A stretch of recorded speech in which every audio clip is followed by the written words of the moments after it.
क्या ट्रेडमार्क को बेचा जा सकता है या ट्रांसफर किया जा सकता है? तो दो टर्म को समझते हैं यहाँ पर, एक असाइनमेंट को और एक ट्रांसमिशन को।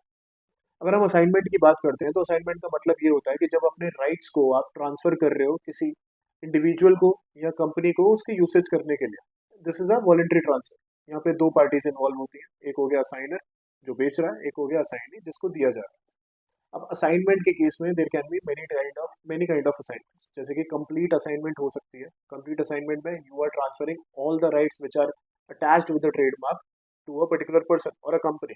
जैसे कि वो पर्टिकुलर पर्सन को आप रॉयल्टी लेने का भी राइट दे रहे हो और रीसेल करने का भी राइट दे रहे हो। ऐसे ही कुछ पार्शियल असाइनमेंट किए जा सकते हैं। पार्शियल असाइनमेंट के केसेस में आप पर्टिकुलर प्रोडक्ट और सर्विसेज से रिलेटेड राइट दे रहे हो, बट फुल कंप्लीट कंट्रोल आप ट्रेडमार्क का उसको नहीं दे रहे हो। ऐसे देर can B assignment with goodwill and without goodwill also. अगर हम बात करें ट्रांसमिशन की, तो ये बाय ऑपरेशन ऑफ लॉ होता है या फिर ऑटोमेटिक हो जाता है। मिसाल के तौर पर अगर किसी ओनर की डेथ हो जाए तो ट्रेडमार्क ऑटोमेटिकली डिवॉल्व हो जाएगा उनके हेयर्स के। सेकेंडली, अगर कोई कंपनी मर्ज हो रही है या इंसॉल्वेंट हो गई है तो जो भी न्यू एंटिटी बन के आ रही है उनके पास वो राइट्स ऑटोमेटिकली पहुंच जाएंगे।